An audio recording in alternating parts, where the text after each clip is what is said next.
and welcome to Mindset. My name is Chantel Fitzgerald. I'm your host, and as you know, Mindset is where we talk to industry leaders at the top of their field to learn how did they get there, what were their struggles and challenges to get there, and their mindset to push through.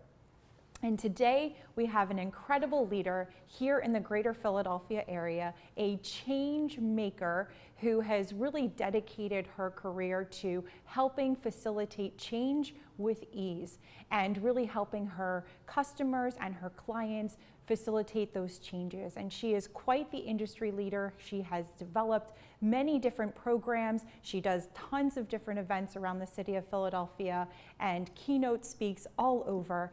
And I am so lucky and grateful to have Miss Erica Wexler here today with us. Thank you so much. Hi. Thank you so much for having me, Chantel. Yes. It's so exciting to be here. I'm excited to have you here. So thanks so much for coming. Thanks for being a part of Mindset and sharing your wisdom and intuition and amazingness with us today. Experience. A lot of experience. Usually that's where the mindset comes into play, is what we've done when it hasn't gone so well.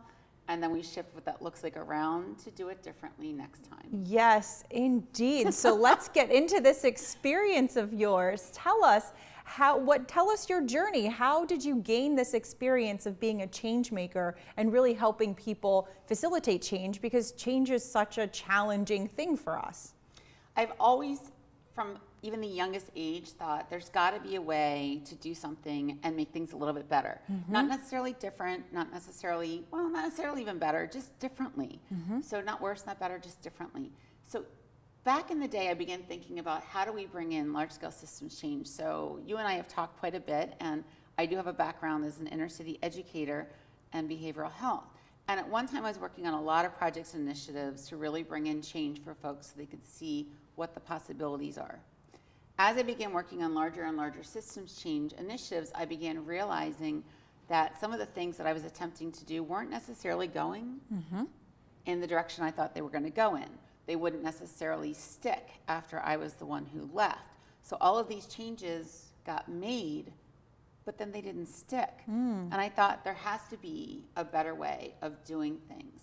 So I began looking into that. I began asking, okay, how do we facilitate change that actually sticks? So I was, of course, looking at it through the organizational large-scale lens, but if you're like me, you quickly realize that if you're going to make change for other people, or any kind of change at all, you have to start with yourself first. So then I took a step back and began really thinking through how to make my own changes. How do I change myself so I can show up from a more mindful perspective in everything I'm doing? How can I help take a more mindful approach to facilitating activities or strategic planning initiatives, or bringing stakeholders together to work on some kind of systems change, and do that from a more mindful, grounded approach, so that when I leave, the people who need the tools, who need the strategies, who need the change, or who will be responsible for implementing the change and doing something with it, are the ones who actually are left with that energy to do so. I'm asking a lot of questions. Yeah, so basically you saw that change is necessary and change is always needed, but it doesn't always stick. And in order to actually see change stick, you actually had to change. Yes. So when you talk about having to change, what did you have to change about yourself to help make change stick? There were a couple of things. There's a story that's coming to mind based on that question. I was visiting some colleagues in Boston, and we were having a conversation about a training initiative I was running around helping people improve communication.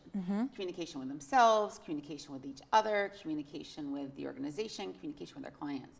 And she said, oh, what are some of the strategies you use? So I said, oh, okay. I would start talking about my strategies, right? So I've got the strategies around effective communication, the bonus 6 hats, savvy, all these things I started talking about, this and this and this and this and this. I'm just prattling them off. And a little later, we got together and we were still talking a little bit. And she said, what are some other things you do outside of your time? And I began talking about my dance practice and my moving and how we really got together and how I facilitated a lot of change for myself and for leadership through this movement and through dance and through getting grounded and figuring out how to reconcile everything. And she was like, I wouldn't believe it if I hadn't seen it, but you're two different people. when I asked you the question about the tools and strategies you use in facilitating trainings and communication, it was like I was talking from here, from my head. And when I began thinking through what I actually did with my own personal facilitation, what gives me joy and brings up my sparks and gets me to do the deeper work, I got really passionate. And I don't know if you're like me, but so many times we go into a workplace environment and we think we have to be a different person. We have to put this professional lens on. We need to respond calmly all the time. We need to really be clear and prove that we're smart and know that we're doing and really show up with things in a different way. And then in our personal lives, we show up however we would prefer to be, or in a different way, where it might be a little warmer or a little bit more fun. And what I realized was that if I was really going to help continue to facilitate large-scale changes, facilitating meetings, facilitating trainings, facilitating idealized design sessions, I needed to show up fully as myself. What people were connecting to with me was me. So that really helped me really take a very different approach to facilitation, to trainings. And one of the things that I love to get to do now more than anything is to help the people within organizations really tap into their strengths and who they are. Not just those concrete skills that make us who we are, or that we've gone to school for, or that are part of our day-to-day job descriptions, like being really good at math. That's important. But the characteristics that make us who we are, that are a combination of what we've experienced and what we know, as well as who we actually show up as. So at the end of the day, we can respect ourselves. We can really engage with other people from a more authentic mindset and grounding foundation. And that to me was so critically important. Wow, that's awesome. And you're really talking about, well, it sounds like you were talking about two different personalities, right? We put on our work professional personality, and then we, and then we take that off, and when we go home, then we are our home personality, or maybe we are multiple personalities in terms of who we are with our friends, who we are with our family, who we are with our clients, who we are with our colleagues, those types of things. But it's really what you're getting at is kind of really connecting all of that to who you really are deeper down. Yes. And I don't even know that we realize sometimes that we are showing up as different people. And if we do, we're not always sure how do we reconcile that, and we don't necessarily trust that when we show up fully as ourselves. I mean, the candid truth is, at that point, we find out if the place where we're working is the right culture for us. We find out if the relationships we have and the people we're working with know how to accept that, and if it is the right fit for us. So there is always the need and importance of recognizing that when we do engage with other people from a place of who we are, and we're showing up as our truth, whether it's in the workplace or otherwise, we then need to accept other people's ability to accept that or not, and then that sometimes leads to us having to facilitate a change. Ooh, so there's a couple of things I want to dig into there, actually. First off, and maybe this is a bigger question, but how does one connect deeper to oneself? And then how do you facilitate that change once you do? So a couple of strategies that I would suggest people try that actually worked really well for me would be to start with a list of who you are. And jot down everything about who you are, and not worrying about whether or not other people would agree with that or not. Not worrying about who you are in the times when maybe things aren't going so well, and that lazy Susan of our personality flips around, and we realize that the situation, the environment, or a person triggers something that makes us a non-preferred version of ourselves. Taking that self-judgment off, and making a list of the characteristics that tell us who you are. Make a list of your own characteristics of who you are in your best light. The version of you who you like to spend the most time around. Because when we think about it, there's so many times when we're around someone and we think about, I really like that person because of who they are. And I really like working in this company because the company does this, or it gives back to the community, or it provides an environment where I have opportunities to grow, or it allows me to make mistakes and then own them and talk about what I'm going to do differently. Or I just have the most amazing supervisor who knows how to support me and tells me how to support him or her. Making that list and writing it down will often give you a really good insight into who you are, so that when those situations come and get triggered, you can catch yourself sooner, flip it around, and figure out what environments, what strategies, what people you need to help around you to help you spin it around faster so that you can show back up with a version of you that you like, especially during times of change. A lot of times the changes we implement are ours, but a lot of times the changes that we are faced with these days are not ours. And the world is moving so fast. I mean, think about technology is changing and processes are changing. And we've got, 4 generations in one organization at this point, and people are bumping into each other, and changes are just happening all the time. And it's not really possible to keep up with it all the time, but if we can maintain who we are and identify even the top 3 characteristics that guide who we are all the time, we can make sure that if we catch ourselves not being true to that part of us, we can switch it sooner. We're never going to be perfect. And if we take that pressure off, it's very helpful. Right. Yeah, I love that. So really it's about creating a list of who you are. So if I were to think just for myself as an example, I feel like I am kind, I'm compassionate, I'm empathetic, I am courageous, I am persevering through things. So is that a good list? When you're talking about creating a list, is that a list that you're looking at? And then when I take that list and then I go out into the world and experience the world, and it kind of gets me off, because changes are always happening, whether it's working with different clients or different colleagues and things like that. New technology, that's New technologies. Yes, exactly. So to put into example of what you're saying is when I am out in the real world and I feel like I'm getting off my, balance with you, if you will, with those things, it's realizing that and then going back to, wait, this is who I am. I am kind, I am courageous, I persevere, those types of things. I have patience with people. I'm really amazing at stretching time. I show up with myself because I know my worth. There are just things that you can really tap into with those characteristics that really are the pieces of you that you respect the most. I'm really good at taking really complicated ideas and pulling themes out of them and then communicating those themes clearly to someone else so that they understand what they're supposed to do with it. Those are things that aren't necessarily taught, but they are also examples of things that help you. They're what I consider your workplace success factors. So thinking about what it is you do helps you also become the person that you want to be known for. What do you want people coming to you for? So you can then communicate that consistently. And it also helps you, if you know what your strengths are, another reason why that's really important is that you can also identify where you need support. And this is the piece that we often, to take Brene Brown's vulnerability piece.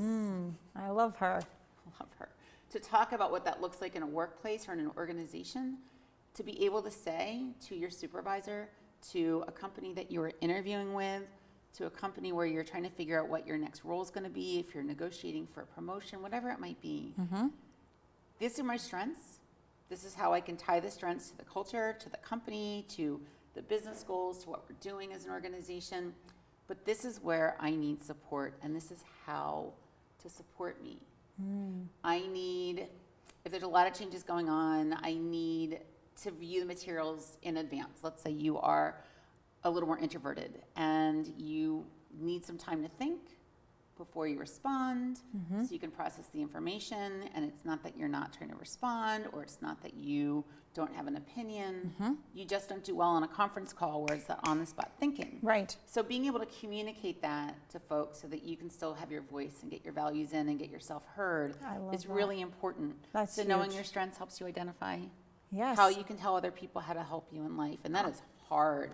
I was not always good at that, but it is amazing when you ask for other people. Totally. Well, we have to run to break, but I want to come right back and learn more about your business and your clients and some of the challenges that you've had along the way and your mindset to push through. So we will be right back with Erica in just a few minutes. See you soon.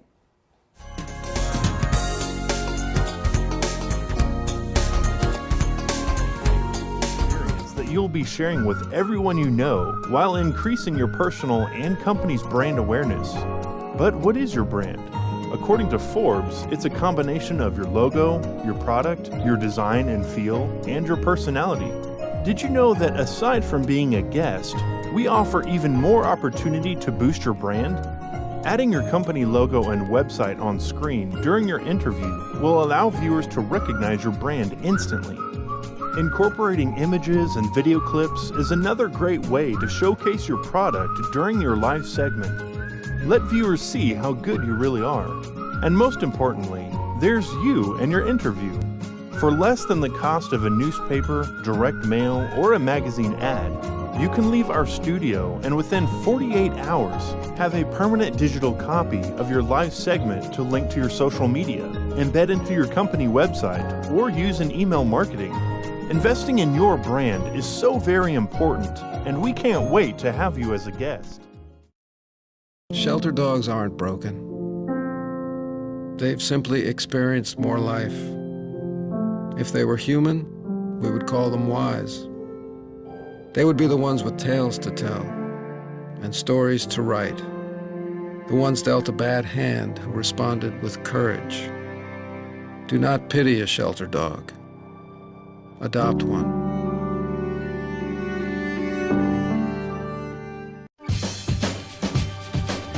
Say we've got grit, and we'll take it as a compliment. Because it's our uncommon drive, our spark within, that brings us together and sets us apart. We are temple made. And when others take shortcuts, when others take breaks, when others take the easy way, we take charge.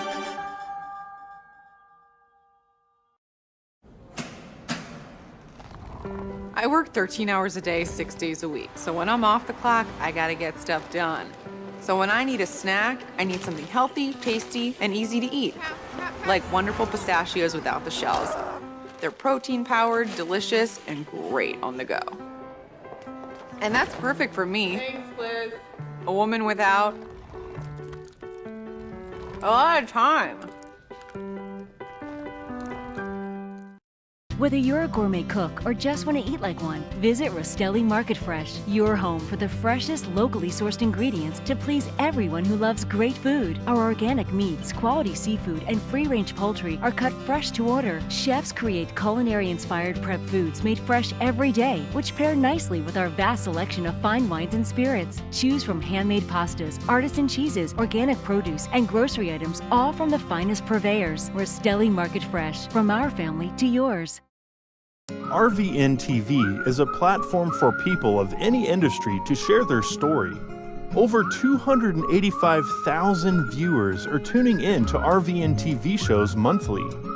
We guarantee a great experience that you'll be sharing with everyone you know while increasing your personal and company's brand awareness. But what is your brand?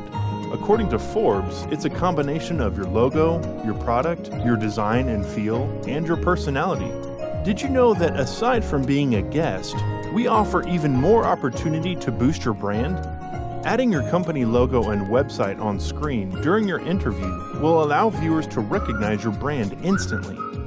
Incorporating images and video clips is another great way to showcase your product during your live segment. Let viewers see how good you really are. And most importantly, there's you and your interview. For less than the cost of a newspaper, direct mail, or a magazine ad, you can leave our studio and within 48 hours have a permanent digital copy of your live segment to link to your social media, embed into your company website, or use in email marketing. Investing in your brand is so very important, and we can't wait to have you as a guest.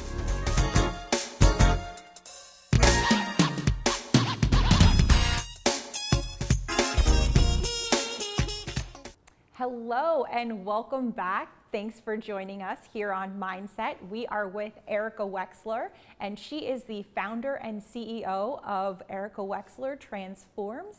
And we are here talking to her about change and change management. So we were just about to get into, before we went to break, to talk to you a little bit about what was the catalyst to start your own company and your own company. What made you decide, you know what, I want to dedicate my life to this and I want to create my own company to really help transform the world?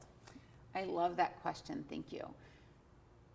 For me, it started when I was working with an organization that I had the fortunate opportunity to help create. and we were building things and implementing systems change. It was very positive and very necessary.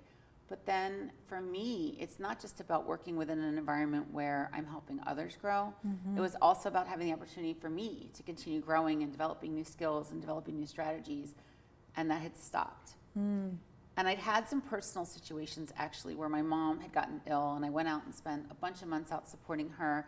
And I came back and just realized that the way I was engaging with my home, the way I was engaging with my company after a bunch of months away, just didn't feel as rewarding anymore. So I began doing the deeper work and began asking a lot of questions. I worked with my own coaches about asking, what is it that I do? And what is it that I want to be known for? And what is the impact that I want to have in a way that helps other people facilitate change? By going through my own journey, I facilitated such deep changes on myself, and it just felt so good to be the version of me that was showing up every day that I realized I wanted to help other people do the same. So I began looking at where I was attracting clients, who was coming to me for what people were asking me questions about. And it was inevitable that then turned itself into a business where I get to do that every day. I get to go in and do team trainings, even the resource we were talking about earlier about doing your own skills and coming up with a strength-based professional profile. That lends itself into an entire team building activity, to an entire organizational activity, so that we can take who we are and then we work collaboratively together to facilitate the change. And I just began connecting with a bunch of other people who are also facilitating positive change, who are also looking at making things a little better, who are also looking at helping people do things differently. And then it took on a life of its own. Wow, that is amazing. Super fun. That is awesome. And you're told me I was on the right path because it just got sparkly really fast. That's awesome. And I love that you love what you're doing. So tell us a little bit about building that business, but what were some of the challenges along the way in building your business? And once you really found what your life purpose is and what you wake up in the morning trying to do, what are challenges that you face as you go through? And of course, your mindset. Right. So the mindset's so critically important because there are the days when things are hard. Being the life of your own business owner goes up and it goes down and it goes up and it goes down. And it's really about going back on a daily basis, realizing there has to be something bigger than I am designed to do, and paying attention, not just to where we're running into the barriers, but thinking about, like being like water, where if you pay attention to what water does, it runs into a rock, or the river is running and then but it doesn't just stop. Water doesn't stop.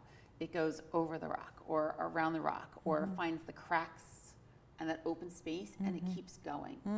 And it very rarely ever gets stagnant. It finds a way to keep moving. For me, taking that mindset with, well, maybe this isn't quite what I thought I was going to be doing, but where are the openings, right? Now there's this boulder. Now there's this barrier. Now there's this rock. Now there's something that I wasn't anticipating. Some massive change happens. Someone loses their budget. Someone loses the leadership who had originally thought that they were going to make these changes. Now that's changed. I mean, changes are changes. So working in the change world, my biggest challenge is that I'm working within a field where everything's always changing, including the changes. Yes. So it's thinking through that. But if I take the mindset of looking for the open space, taking a moment, if I say, okay, this is feeling hard, let me take a moment and just sit back and relax and take a moment to breathe, to dance, to be creative, to take that Amy Cuddy approach to opening up and really looking for that positivity. That inspiration is going to come about doing something that maybe wasn't that path I was stuck on, but a path that might open up even better opportunities than I may have been planning. So for me, the secret in the mindset has been a lot about flexibility. And I'm finding that to be really critically important for the clients who I'm working with. Because the feedback I get a lot is that right now rigidity is not working in anywhere because their stuff's changing, their budgets are changing, their peoples are changing, their priorities are changing. So learning how to help people facilitate change that's their agenda, not mine, actually takes the pressure off. So I can find out by asking a lot of questions. What are their priorities? What are their goals? How will they decide if something is successful or not? How do they really want people to feel at the end of whatever the experience is? What is it they want them to do with it? That so what factor. Because my number one rule in life is do not waste people's time. Don't waste mine. don't waste others, and then make sure I'm the right match to help facilitate the changes they're looking for. And by really being open to that, it's possible to connect with the folks who I am the right match for and who are needing something to a change that works. And then be able to shift gears every single time that change is something that had nothing to do with what we talked about at first, but now something new comes out because someone asks a question or does something. So we do that instead. So that flexible mindset to me is critically important. And I really believe that that translates into organizational work across the board. That's so good. Yeah, no, flexible mindset and being open, but Yeah. also Yes. finding those clients that also have the flexible mindset as well, right? And or do you find that most of your clients are more flexible, open-minded, or is it more of trying to slowly take them towards the steps of flexibility and openness? It's a combination. I will say that the one consistent characteristics of all of the people that I'm fortunate enough to be able to work with and collaborate with, because I really do view everything I get to do as a collaboration. They have their goals, I've got this, and we have a conversation about how we're going to work together to meet it. And the one thing that I would say is consistent across everyone who I have the opportunity to work with is that they do also take a collaborative approach. They ask me what I'm seeing as the trends or how I might want to do something like this. They come in with their ideas and they come in with their vision. And then I have a chance to think about, well, I'm also seeing this as a big industry trend. Would you consider this? And then we work together to land on something that just worked for them and taps into the background that I bring. So that to me is the consistency with people who I've been really fortunate to get to work with. That is so great. And I think collaboration is so key too. Critical. And really understanding Yes. everybody's points of view and thoughts to really come together to find agree. a bigger solution as well. So we have to wrap up, but before we do, I So want fast. to, I know, these shows go by so fast. I feel like we need an hour to really get there. Or but a day. yeah. This is such a rich topic. This is so fun to dig into. Totally. And I love this stuff. I mean, this is totally up my alley, change management, taking, a break and a space and a pause to before we react and all of that and being flexible. Fantastic. And I love that analogy of water too, about just keep going and flowing. But anyway, so tell us a little bit more about how can people get in contact with you, and maybe other some tips that you wanted to share. I mean, you've already shared a couple already, but just tell our audience how we can connect with you. To start with, my very last tip would be just be true to who you are, figure out who that is, show your truth, and then just accept the truth of others. Whether that is the organizational truth, the organizational culture, the individual truth, your team, the relationships across the board, live your truth. And when people tell you who they are, as Maya Angelou will say, Yes. accept it the first time. Yes. My last tip for today on Love that. I will share that I do have another strategy that I have found to be really helpful. I have done this with audiences, I've done this in trainings, I've done this one-on-one with my coaching clients, and I actually use this strategy myself as well. And it is about how to even decide whether or not you need to make a change in the first place. Sometimes we have these shoulds, where we're like, I have to make this change, I should. This strategy helps to remove those self-shoulds and really help you think through from a very embodied, mindful way about really objectively deciding if you really do need to make a change or not. So at that point, you can sit with it and then take action I love that. and take the pressure off a little bit. Yeah. So that's the strategy I have. So I have with you today, I believe she's going to pop up the idea, have it on the screen, a free resource that we'll be sharing with your audience that anybody who's interested in popping on it can just crop to this. Oh, there it is. Yep. Yep, just pop on over to bit.ly Embodied Leadership Guide. You'll be signing up from a mailing list as well. And as I told you before, staying connected is so critically important.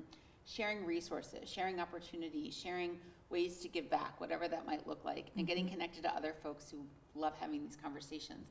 So by popping in there, Yeah. sign up, you get to stay connected with me, and you get a free how-to guide on making a decision about whether or not a change is needed. Ooh, so good. Oh my gosh. Thank you, Erica, so much Thank you for having me this. today. Super Yes. fun. Yes, we could all use your tips and tricks, especially when change occurs, because as we talked about, change is always happening, and especially when we're trying to make an important decision. So definitely go to Erica's website, get those tips, sign up for her newsletter for more information. And thank you all so much for joining us here on Mindset.